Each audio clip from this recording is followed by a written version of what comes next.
Olá pessoal, hoje nós estamos aí trazendo uma novidade para vocês, nosso Elos em Conversa, tá? Nós convidamos aqui duas pessoas da nossa cidade, o Dr. Andrei Meira de Oliveira e o Júnior Schleicher, que é o administrador da SIC-CDL, e o Dr. Andrei, um dos médicos que está à frente do Covid-19. Nós vamos falar hoje sobre essa pandemia que está aí trazendo muitas dores de cabeça, né, doutor Andrei? Sim. Um papo bem descontraído para nós estarmos aí trazendo informações para vocês. Toda semana estaremos aqui com pessoas profissionais da saúde, beleza, enfim, vamos abordar vários assuntos. Pode se apresentar, doutor, falar um pouquinho do... Posso, meu nome é Andrei, né? Sou médico aqui em Campo Novo já há 1 ano e 6 meses aproximadamente. Trabalho aí na prefeitura, na Secretaria de Saúde, na Vigilância Epidemiológica. Trabalho também aqui no Hospital Municipal como plantonista, né? E desde o começo da pandemia eu tenho trabalhado junto com o pessoal na coordenação, né, do enfrentamento à pandemia, né? E prestado esse serviço aí. E o Júnior também aí na... Então, eu sou o Júnior, né? Algumas pessoas já me conhecem. Eu estou à frente da associação e da CDL desde 2017, né? Que nós temos aqui as duas entidades juntas. A gente fez questão de trazer juntas justamente para fortalecer a questão do comércio, de falar a mesma língua, de ofertar o mesmo tipo de produto e serviço dentro das duas entidades. E aí eu estou como administrador lá dessas duas entidades e a gente vem fazendo um trabalho aí em prol de todo tipo de comércio da cidade. A gente tem observado, acompanhado, né, o trabalho da SIC-CDL, muitas inovações, né? Inclusive nessa pandemia aí, uma participação muito grande, né? Junto com os comerciantes, os empresários aqui do município, né? A gente tentou acalmá-los o máximo possível, né? Porque, a gente entende que eles têm essa angústia, né? Porque todo mundo se declara como essencial e tal. E é essencial realmente, porque ele trabalha, ele tem que pagar conta, ele tem que pagar funcionário, tem a família dele, mas a gente entende também o lado da saúde que gerou um colapso que alguma coisa tinha que parar, né? Então, naquele momento, naquela situação, existiam decretos específicos onde algumas coisas eram obrigatórias à paralisação. Então, a gente teve esse entendimento, mas assim, foi muito de apaziguar, de conversar, de dar muitas informações que era importante a gente estar naquele momento passando o máximo de informações para eles que eles pudessem se acalmar e que isso começasse a diminuir logo, como veio diminuir agora a nível de estado, né? E torcer para que continue assim. E hoje, doutor Andrei, como está a situação do Covid? Diminuiu? Olha, ali nas 4 últimas semanas, né? A gente passou por um período bem difícil, né? E aí a quantidade de casos ativos ela tem regredido, né? Linearmente, então a gente tem tido sempre baixas, né? Semana a semana. O boletim de amanhã deve vir com algo próximo de 100 casos, né? Chegaram a mais de 350 casos ativos, isso não parece tanto, mas para o nosso sistema de saúde é uma sobrecarga muito grande, certo? Tivemos esse pior momento, que eu acredito que é a época do decreto, né, que o senhor está se referindo aí, né? Uhum. E assim, infelizmente afeta toda a sociedade, não tem como, né? Eu sou de uma linha que o comércio é fundamental, né? É um meio de sobrevivência das pessoas, né? E sempre fui contra fechamentos, né? Certo? Eu, às vezes até conversava com patrões, né, das fazendas também, que aqui em Campo Novo são muito importantes. Falava assim, olha, infelizmente, vou incomodar o senhor. Vou afastar um funcionário, outro funcionário, mas isso é uma medida para evitar justamente que a gente chegue num ponto, né, que tenha que fechar, que isolar, parar a fazenda. Isso é trágico, a meu ver, né? Uhum. As pessoas sobrevivem disso. Então, mais do que nunca, se não houver essa saúde financeira, a pessoa também tem um adoecimento mental também. Psicológico abala bastante, né?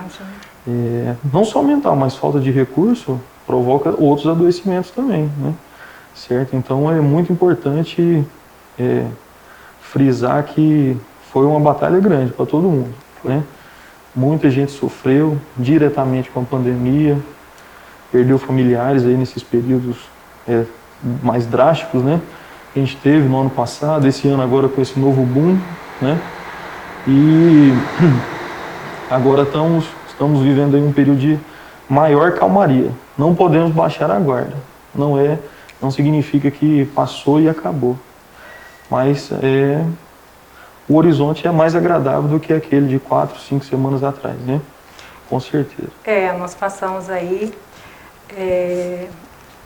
coisas assim inacreditáveis, né? Porque é muito triste, a gente que vive aqui no município há mais de 30 anos e a gente vê pessoas queridas da gente, que naquele cotidiano que a gente sempre estava vendo, agora já não faz parte mais, né? Daquela rotina que a gente via. Todo mundo ficou bem sentido.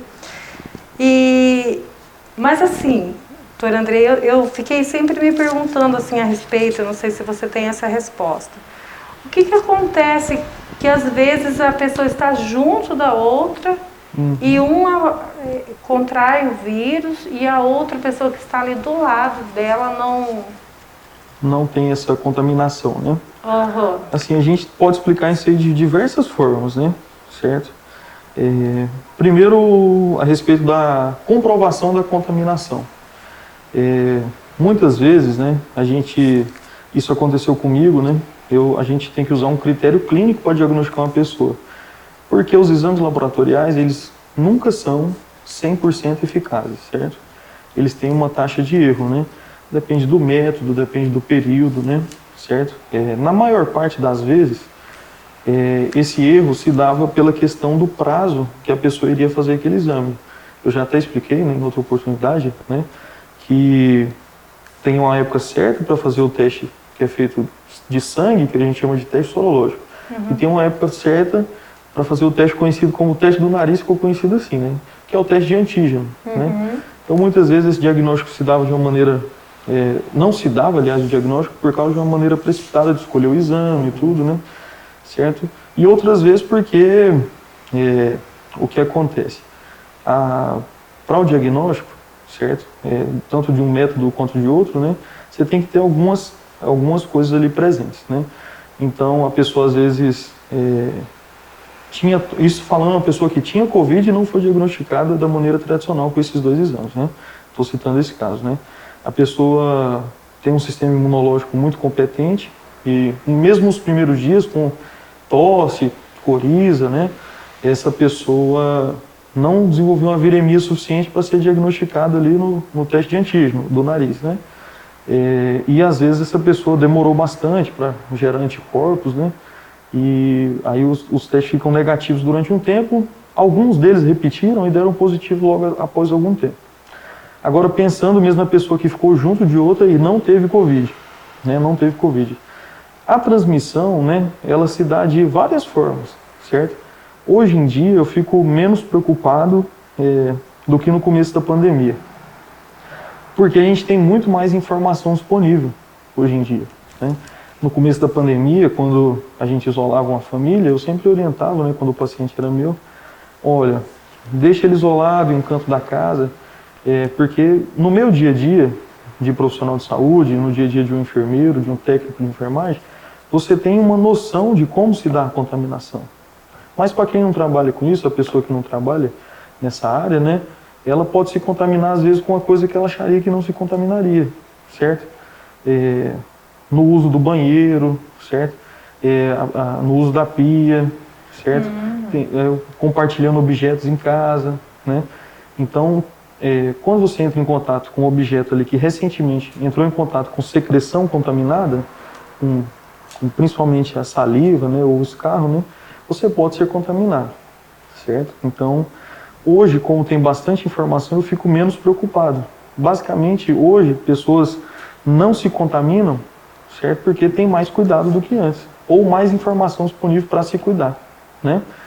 Outro aspecto que implica assim, por que uma pessoa na mesma casa pega e a outra pessoa não se contamina, não pega o vírus, né? Também a respeito daquela história de cepas virais, certo? Diferença entre os vírus, né? Existem organismos, micro-organismos capazes de serem mais virulentos, a gente fala, certo? Eles têm uma capacidade muito grande, né, de passar de uma pessoa para outra. O Covid no começo era assim, depois se descobriu que essa virulência não era tão grande, certo? E agora com essa nossa cepa, essa nova cepa, que a gente teve esse novo boom de algumas semanas atrás, a virulência foi uma virulência maior do que o comum daquela do ano passado. Então, tivemos aí vários episódios que antes era mais incomum antes. Era mais comum, aliás, uma pessoa ficar sem se contaminar. Esse ano, com aquele boom, era mais comum todas as pessoas da casa se contaminarem. Mas por uma característica própria do vírus mesmo. Uma facilidade natural que ele tem ali de passar de uma pessoa para outra, né? E muitas vezes, isso não é incomum, isso é até comum, algumas doenças que são extremamente contagiosas, mas elas, quando entram em contato com o ser humano, com um sistema imunológico muito competente, elas são eliminadas em horas. Então a pessoa nem chega a desenvolver sintomas assim que dê para desconfiar de Covid, né? Ou desenvolve sintomas assim que a gente considera secundários e às vezes dificulta o diagnóstico, né? Então isso tem uma série de fatores que a gente pode avaliar de por que às vezes uma pessoa pegou e não foi diagnosticada, né? Ou às vezes uma pessoa nem chegou a ter nada de sintoma, ter sido contaminada com Covid, né? Então, assim, dá para a gente observar que, igual você falou, também é contra o fechamento do comércio, né? E aí, mas assim, veio aqueles decretos, é o decreto, né? Vocês têm que atender, o município tem que atender ao decreto, né? E naquele momento ali, ele fechou o comércio. Você acha que isso parou um pouquinho porque o comércio fechou, ou foram as pessoas que tiveram a consciência de que eles porque assim, às vezes a pessoa fala assim, na aglomeração e tal, mas às vezes é uma pessoa que não tem a consciência, ele está com o vírus e ele sai de casa, ele não se importa, porque a maioria, vi muitas pessoas fazerem isso, né? Estar contaminado e estar aí na rua.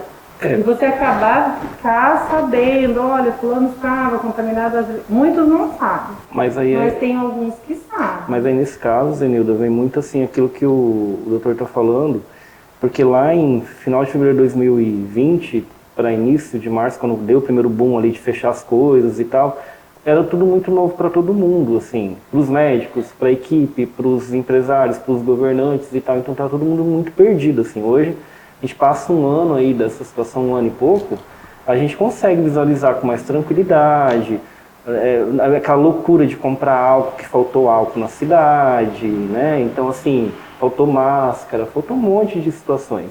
E aí começaram a vir os primeiros decretos, os primeiros momentos, a gente teve ali, a gente fechou, acho que foram 6 ou 7 dias oficialmente o comércio aqui em Campo Novo. Aí, agora que a gente foi ter um baque aí de fechamento, mas mais especificamente lojas de roupas, calçados e brinquedos e tal, aquilo que não estava no decreto federal lá, o 10286. Então, assim, a gente teve essas situações. Então, hoje, a gente olhando assim para um ano atrás, eu me sinto muito mais tranquilo de lidar com uma Covid, entendeu? Tipo, né? Então, a gente vê assim que as pessoas estão mais informadas, os profissionais estão mais informados, a própria prefeitura está mais tranquila em soltar alguma resposta, alguma deliberação para isso. Então, isso ajudou muito, assim, o adquirir o conhecimento da doença mesmo, né? A vacina está chegando meio pingado, mas está chegando, né? Então, está ajudando aí bastante coisa já. A porcentagem de pessoas vacinadas, doutor, você tem? Eu não tenho exatamente essa informação, né? Eu não vou poder te dar com precisão, eu prefiro não falar, porque se eu fosse puxar pela memória a quantidade exata, mas aí seria da semana passada que eu fiz um cálculo, então eu vou preferir não te responder isso para não errar, tá? Mas eu prometo que se você me cobrar, eu te dou essa resposta ainda amanhã. Poderia ter sido acelerado? Você acha que esse processo político atrasou muito? Existe aí a vacinação? A vacinação. Olha, a vacinação, ela infelizmente não poderia ter sido acelerado, na nossa realidade, porque todas as doses que chegam já são destinadas, né, assim, até antes de chegarem, aliás, elas já são destinadas. Existe um pré-cadastramento, né, feito pela vigilância epidemiológica através dos PSFs, né. Então, assim, quando são recebidas as doses, a gente já sabe, olha, inclusive a gente recebe um pouco menos de doses do que se recebesse as doses para a população total, a gente conseguiria vacinar todo mundo ao mesmo tempo. Mas, assim, não existe atraso na vacinação, né? As doses já chegam, já temos aquele público-alvo ali cadastrado, foram feitos em idades decrescentes, né? Começou a partir de 90, 85, 80, 78, 76 e foi 60 agora, né? 60 agora, já estamos próximos de 60 anos. Acompanhando assim, a gente vê que o município de Campo Novo, ele está... O que chega, ele está fazendo, né? Chega, mas eu me refiro assim, ó. A nível federal, você fala? Isso. Sim. A nível federal, né? A nível federal, né? Isso aí já é uma impressão pessoal minha. É uma impressão pessoal, certo? O que aconteceu foi que, no começo, né? E aí é uma impressão pessoal mesmo, né? O que acontece? Tinha uma discussão científica, né, a respeito da cloroquina, hidroxicloroquina, certo? E muitas pessoas, muitos profissionais de saúde, né, até cientistas de outras áreas aí, que evocaram a ciência para poder, assim, contrapor que a cloroquina era um medicamento que não funciona, que não se deveria ser feito, certo? E no final foi só uma questão política, né? Defenderam a vacina, assim, arduamente. Certo? E nesse período em que houve oportunidade de comprar a vacina, ela também era um insumo sem comprovação científica. E mais do que isso, o governo federal deveria comprar essa vacina sem nenhum tipo de garantia de funcionamento, né? Até antes de terminarem os testes clínicos, né? Por isso o governo federal se recusou. E hoje em dia tem se culpado bastante, falando assim, olha, teve a oportunidade de comprar uma certa quantidade de milhões de vacina e não se comprou, certo? Esse tipo de responsabilização não cabia ao governo federal na época, né, certo? E hoje, né, mesmo com essa questão, se você for falar que atrasou, que eu creio que não atrasou, porque tem responsabilidade, o governo federal tem a lei de responsabilidade que ele não pode descumprir, que já tem uma pressão muito grande, né? O Brasil é um dos países do mundo que mais vacinou a população, em números absolutos. Só que também somos um dos maiores países do mundo em número de população. Então, se você for pegar em percentagem, talvez não seja uma percentagem tão grande, certo? Mas se você colocar em número absoluto de pessoas vacinadas, né, nós temos aí uma grande quantidade de pessoas vacinadas. São praticamente 1 milhão a 2 milhões de doses por dia sendo aplicadas na população, em um ritmo, né, bem acelerado, certo? Mas então vamos chamar o comercial, né? Dar uma pausa, conversar um pouquinho, tomar uma água e aí a gente continua no próximo bloco.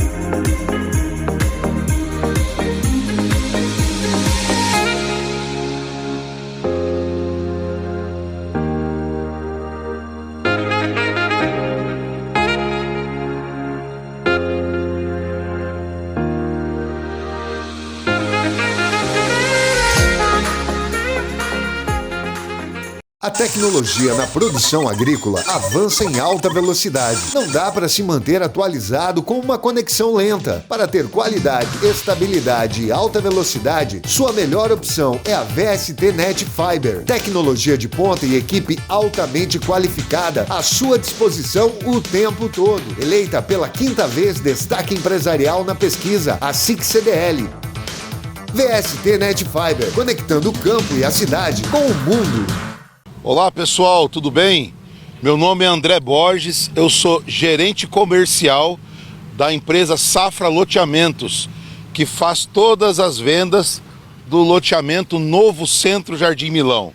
Quero convidar você que não conhece ainda o nosso empreendimento, que venha fazer parte, venha nos fazer uma visita, venha ver as obras como estão acontecendo.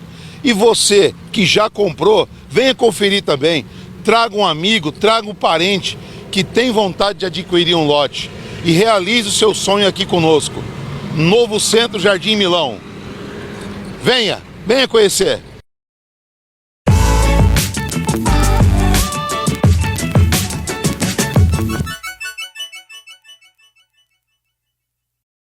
Continuando aqui, Júnior, então ó, agora vamos começar. Doutor André, se você também quiser questionar o Júnior aqui, ó, vamos questionar ele aqui também. Não batem muito não, que já teve muito estresse aqui no dia. Já teve muito estresse.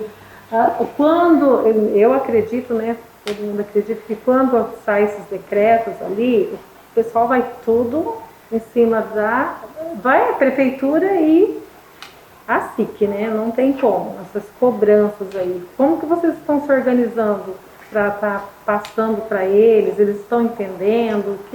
Então, Zenilda, com essa questão do decreto 854 do Estado, ele meio que centralizou ali as decisões e os comitês locais e, enfim, tinha que seguir mais ou menos a regra do Estado dentro daquele limite de contaminação, né? Então, tipo, risco muito alto, alto, moderado, leitos de UTI abaixo de 85% era uma regra, acima de 85% era outra regra.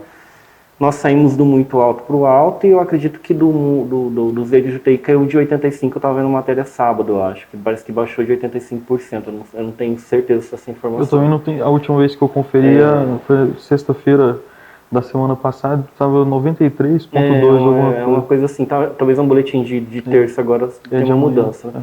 Então assim, o que pesava mais pra gente? Eram os decretos que saíram na sexta-feira. Então a gente tinha assim, às vezes uma sexta-feira, 4 horas da tarde vinha um decreto. Daí até você... Aí a gente tinha que sentar, parar tudo, analisar aquele decreto, ver o que podia, o que não podia, sentar com a administração para ver algumas regras, a fiscalização principalmente, né? Porque aí chegava ali até os fiscais ficavam perdidos, né? Tanto a sanitária como a tributária. Então, a gente acabava tendo que entender aquilo ali primeiro para passar uma informação correta. Então, aí sentava com o jurídico e tal e soltava uma nota, alguma informação meio que bem genérica e rápida, assim, fácil de entender. Tal hora e tal. Então, assim, isso prejudicou muito, né? Então, hoje, a gente analisando, assim, esse um ano e pouquinho, o que a gente observou, assim... Vamos supor, você vai num restaurante que está respeitando as regras. Ele está lá com distanciamento de mesa, está lá tomando os cuidados necessários, nós estamos sentados comendo e eu vou embora. O que é mais seguro? Estar lá ou estar em casa quando eu junto 20, 30 amigos para um jantar? Entendeu? Eu vejo que é estar em casa, porque lá na minha casa eu não vou me cuidar, eu vou me sentir à vontade, eu vou abraçar. Você acha que você vai estar livre? Eu vou estar livre em casa, e na verdade é bem pelo contrário. Né? É isso, doutora? Entendeu? Então assim a gente observa assim, nesse patamar de situações, quando chegava para o empresário para ele ter realmente essa responsabilidade, ele era cobrado, a gente via que ele queria realmente trabalhar e muitos faziam de forma correta, né? Então aí quando eu estou em casa, eu falo para minha própria família às vezes, você chegou lá no Natal, você não tem como controlar todo mundo no Natal, controlar numa Páscoa, né? Então, não fica de máscara. Não fica de máscara, né? Então tem tudo isso. Com certeza esse aspecto aí é importante, né? Você havia feito a pergunta se a pandemia reduziu os casos porque fechou o comércio ou porque o pessoal se cuidou. Eu creio que a maior responsabilidade foi do cuidado pessoal mesmo, certo? Se alguém, em qualquer lugar do Brasil, certo? Relacionar de maneira direta o funcionamento do comércio, né, com a taxa de contaminação, ele vai estar sendo assim desonesto, certo? Porque é um dado, não é palpável, certo? A não ser que você tranque todos em casa e deixe só o comércio funcionando, certo? E depois tranque o comércio e deixe só as pessoas em casa. Essa pesquisa, né? Teste. Então isso é impossível de ser aferido, certo? Agora o que a gente sabe de maneira palpável, né, é justamente isso aí. Em locais que você toma menos cuidado, você está mais propenso a ser contaminado. Então hoje, quando você entra em qualquer lugar aqui de Campo Novo, em qualquer estabelecimento comercial, pessoal, eventualmente um ou outro você acha sem máscara, mas eu mesmo já presenciei muitas vezes o pessoal, põe a máscara, né? O comerciante, ele tem por natureza o ofício assim de agradar, de servir ao seu cliente. Então, chamar a atenção de um cliente não é uma coisa tão natural, mas infelizmente nesse período é necessário, certo? Até para o próprio cliente, porque se você tem a necessidade, o comércio existe porque existe necessidade das pessoas de consumir, certo? Se você não colaborar, a gente acaba sofrendo também, né? Você tem um bem-estar, certo? O seu lazer, os restaurantes tinham que fechar cedo, né? Tem gente que sente isso, né? Que se incomoda com isso. Então, e faz realmente diferença, né? O bem-estar, as lojas que oferecem aí, peças e tudo não fecharam, né? Sim. Certo? Mas uma parte muito grande do comércio foi afetada. Então, eu creio que essa contaminação reduziu basicamente porque as pessoas se conscientizaram, certo? A taxa de contaminação em locais em que você tem cuidados, ela é pequena. Eu sei disso porque a gente tem regiões que a gente mapeia, né?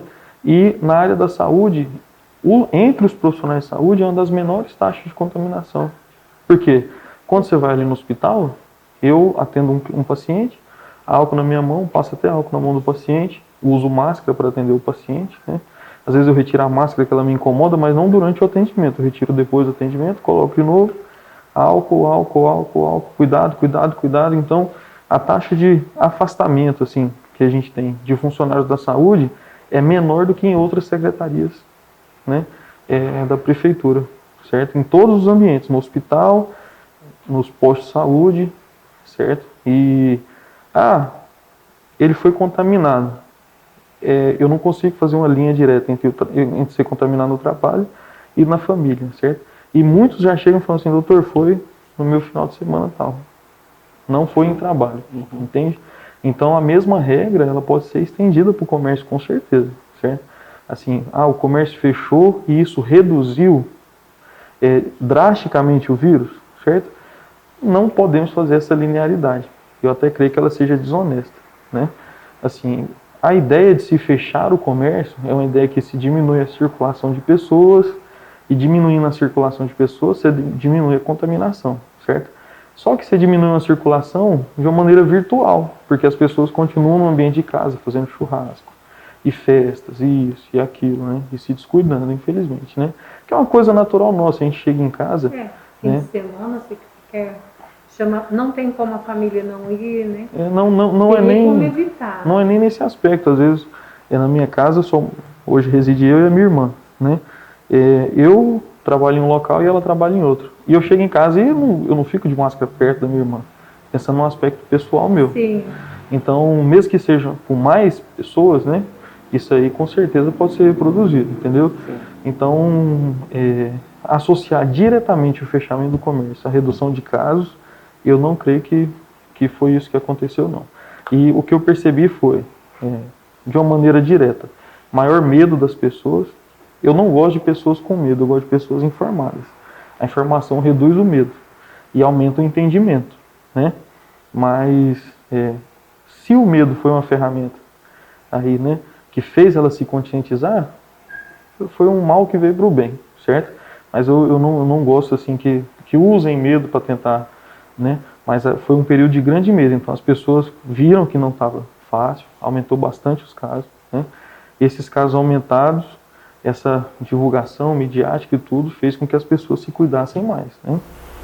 Eu vi um médico falando sobre isso, falando que na verdade o Covid ele está em casa, porque você acaba levando ele para casa e como você não se cuida lá, igual você acabou de falar, acaba passando, porque em casa você fica relaxado, fica tranquilo, você não vai ficar de máscara, né? Não vai ficar passando álcool toda hora, vai ficar conversando com os demais que estão ali. Então aí ele também falou exatamente o que você está falando. Acredito também que as pessoas ficaram mesmo com medo naqueles dias, assim, houve até um certo pânico, né? E infelizmente tem que acontecer isso, né? O medo para ele trazer, às vezes, resultado que não deveria acontecer, né? Porque o Covid, ele traz um desespero pra gente, né? Com certeza. Quando você faz o exame que ele dá ali o positivo, você entra assim, parece que você está recebendo uma sentença. Porque você, na verdade, não sabe como que o seu corpo vai reagir àquilo, né? Igual aconteceu com vários. Aí que, de repente, no outro dia, a gente estava vendo a pessoa bem, no outro dia já está entubado, já está... E muitos não conseguiram, infelizmente, se foram, né? Então você recebe, é um choque. E o seu psicológico, a partir daquele momento, ele já fica... E o psicológico, ele atrapalha muito, doutor André? Olha, o psicológico, é o que eu falo, né? Todo o processo de doença ou de adoecimento, né? Ele gera sofrimento, certo? O sofrimento ele pode ser físico ou psíquico, né? Então, se uma pessoa está passando por um momento, né? Qualquer evento da sua vida, certo? No caso aí do senhor que foi enfrentar isso aí de maneira técnica, organizar, né? Se você está passando por um momento difícil na sua vida, certo? E se você tem uma capacidade de enfrentamento daquilo, certo? Uma organização de pensamentos e tudo, você consegue se organizar melhor, você consegue enfrentar aquilo de uma maneira mais enérgica, né? Até resolver, certo? De uma maneira mais rápida, né? Se a gente tem essas informações a todo momento, essa impressão de que é frágil, que vai morrer, e que está tudo acabado, que está tudo perdido, o processo de sofrimento vai além da doença, né? Então, o processo de sofrimento familiar, né? Não só da pessoa que está doente, daquela pessoa que está doente também, né? Então, assim, o psicológico faz toda a diferença nesse sentido, porque você pode aumentar ou controlar o sofrimento daquela pessoa, certo? A depender de como ela enfrenta isso aí, né? Então, tem até estudos, né? São estudos sérios, né? Isso bem diante do Covid, assim, de um período bem anterior ao Covid, que relacionam diretamente o estado de ânimo da pessoa com a capacidade dela de se curar de algumas doenças, né? Certo? Isso é uma coisa que existe, né? Certo? Ainda não é tão explorado na medicina, mas existe, certo? Um estado de ânimo mais abalado, um humor mais lábil ali, um humor que varia muito, associado a uma maior dificuldade em se recuperar de algumas condições, de algumas doenças, né? E uma pessoa que está com um humor mais estável, mais firme, mais preparado psicologicamente para o enfrentamento, se recuperar de uma maneira mais rápida, né? E ter uma espécie de reviravolta aí, né? A gente vê muito isso em pacientes que enfrentam um câncer, que é uma doença que devasta a família, né? Devasta a pessoa, e a pessoa passa por diversas fases do enfrentamento, né? E essa associação de ânimo e como que ela vai conviver com aquilo até o momento que ela vai combater a doença, ou infelizmente até o óbito da pessoa, mas quando a pessoa está bem preparada, certo? Ela tem um menor sofrimento, né? Ela passa por aquilo de uma maneira até exemplar para outras pessoas, né? Sim, mais fácil de enfrentar, né? Tudo. E o kit Covid, né? Que a gente fala, o kit, ele é o preventivo. Você tem muita gente que é contra o medicamento. O que você fala, Silvio? Olha, o famoso kit Covid, que foi apelidado assim, né? Que é composto lá pela ivermectina, hidroxicloroquina e azitromicina, né? O que acontece? A hidroxicloroquina não é uma medicação que cientificamente resolve o Covid assim, em vivo, no ser humano, certo? A hidroxicloroquina é um remédio que foi criado, certo? Foi inventado para tratar uma outra doença infecciosa, que é a malária, né? Durante o desenvolvimento, ali, durante o uso, em anos, né, ela foi testada em centenas de doenças virais. Centenas de doenças virais. Até dengue, zika, alguns anos atrás, quando teve um boom de zika aqui no Brasil, né, teve um surto da doença, doenças virais na África, na Europa, ela foi sempre testada, né? E o mecanismo de ação dela faz com que você consiga controlar, né, esse vírus, a replicação desse vírus, principalmente in vitro, que a gente fala que é em laboratório. É num ambiente controlado, certo?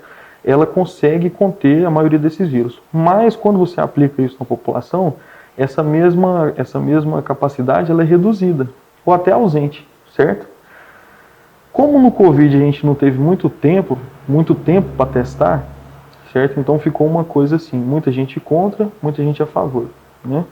E acabou que depois de algum período isso aí virou uma coisa mais política do que científica, né? Ela acabou sendo a discussão da cloroquina mais política, que aí tem gente que tem uma cegueira impressionante, certo? Tanto para um lado quanto para outro, né? E eu falei sempre até para os meus colegas, né, que eu sou um dos que estimula o uso da cloroquina, né? Eu falei assim, olha, nós somos cientistas, nós não somos políticos. Apesar de sermos políticos na nossa natureza, mas aqui não, aqui nós somos cientistas. Aí eles falam, justamente, então sem evidência científica, como é que você usa a cloroquina, né? O meu uso da cloroquina é baseado nos princípios da bioética, certo? O primeiro princípio da bioética é não faça mal, é primo non nocere, certo? Então não fazer o mal ao paciente. A hidroxicloroquina é uma medicação segura, é usada há décadas em pacientes. Hoje em dia ela já é usada de maneira mais extensiva, pessoas que usam há anos, né, por condições reumatológicas, artrite reumatoide, o lúpus, né? Então a gente sabe que é uma medicação segura. Doutor, existe efeito colateral? Com certeza. Até uma dipirona tem efeito colateral, né? Certo? Então, medicações que são seguras, elas são vendidas depois de testadas né, nos seres humanos e aprovadas. Então, cloroquina não é um remédio novo, certo? Ninguém está testando cloroquina no ser humano, né? É uma medicação segura, já é usada há décadas, né? E o que acontece é que, para o Covid, realmente, não sabemos se ela funciona, se ela tem essa efetividade toda. Mas baseado num princípio da bioética que é não fazer o mal, certo? Você vê que não fazer o mal, e o segundo princípio é faça sempre o bem. Então, mas não fazer o mal primeiro ao paciente, né? Eu oriento o uso da cloroquina, certo? As outras duas medicações, principalmente a ivermectina, né, são o mesmo aspecto. Né? A azitromicina nem veio para tentar combater o Covid, né? Acabou que se perdeu a discussão, era mais para evitar uma infecção secundária ao Covid. Muitas vezes a pessoa faz essa pneumonia viral e logo depois de um tempo ela faz uma pneumonia bacteriana, né, associada ao Covid, e isso agrava o quadro dela, né? Então se usava essa azitromicina de uma forma preventiva no começo. Depois essa associação com a cloroquina ficou forte e aí quem testava falava que o uso associado reduzia bastante a carga viral nos primeiros dias, né? Então isso aí permaneceu. Aqui no nosso município a gente oferta como protocolo, né? O paciente que está ali até no 5º dia de sintoma, é oferecido para ele a cloroquina, né? É explicado isso aqui, olha, não é um remédio feito para tratar Covid. A gente usa na esperança de que ele reduza a carga viral nesses primeiros dias, certo? Que ele tenha essa efetividade, né? E aqui a gente oferta, né? Temos números, infelizmente a gente teve muito óbito, né? Muitos óbitos aqui, mas a gente tem uma porcentagem menor do que muitos municípios que não ofertaram. Não estou dizendo diretamente que essa foi uma das causas, né?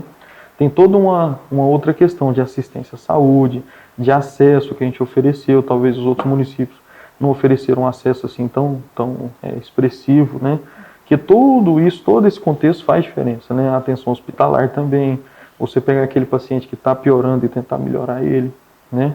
Tudo isso reduz a mortalidade do Covid, né? Não só a cloroquina, mas foi todo um serviço ofertado em que hoje a gente tem muitas perdas, lamentavelmente, mas estamos numa situação melhor do que outros lugares.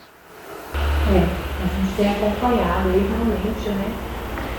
E Júnior, as expectativas do comércio aí para o final agora, 2021, o que a CIC-CDL está planejando, esse enfrentamento aí, porque vai demorar um pouquinho, a gente já sabe, né? Nós vimos aí comércios bastante afetados de eventos, né? Principalmente, que não pode ser realizado. Quais são as expectativas aí? Olha, a gente está trabalhando como se fosse um 2020 ainda. A gente, assim, não está criando muitas expectativas. Mas, assim, a expectativa maior que a gente tem é de ter muito diálogo, muito, assim, trabalho, e que as empresas realmente possam trabalhar dentro daquilo que é uma normalidade mínima para se manterem, para sobreviverem e tal. A gente acredita muito nessa questão da vacinação, que chegando a um patamar aceitável aí de 40%, 50%, 60%, aí que fala que é um indicador quantitativo suficiente para bloquear as contaminações, né? Então, a gente está trabalhando mais ou menos como se fosse 2020. Tem aí algumas discussões que a gente faz.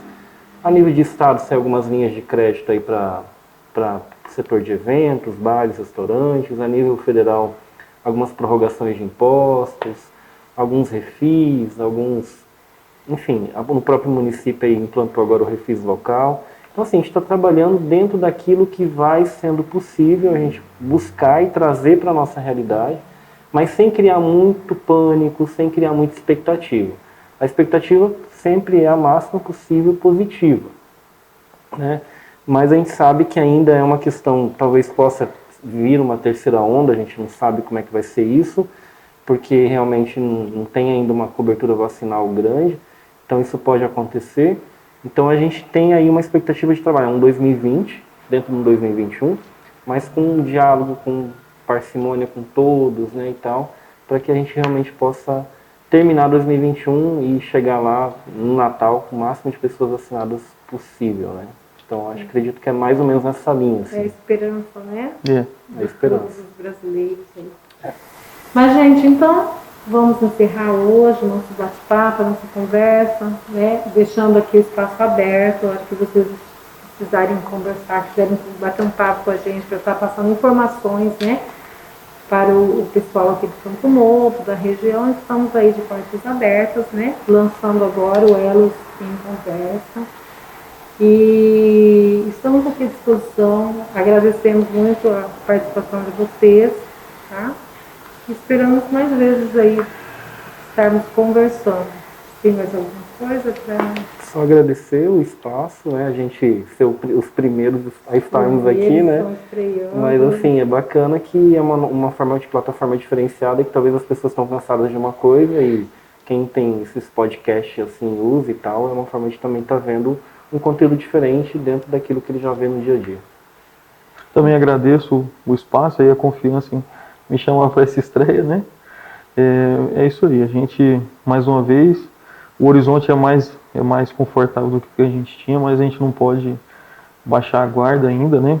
Justamente para evitar novas perdas aí tão grandes como a gente teve, né? Tanto em vidas quanto em tudo que a gente tem de valor aí, né? Vamos manter sempre a vigilância ativa, certo? Ter cuidados pessoais aí com o pessoal do comércio já tem, mas em casa também o máximo que conseguir. Eu sei que não é fácil, né? A gente tem tanto estresse já fora de casa, e quando você chega em casa que você quer, às vezes, até isolar aquilo, esquecer, mas temos que manter os cuidados aí. E mais uma vez agradeço. Nós aqui agradecemos.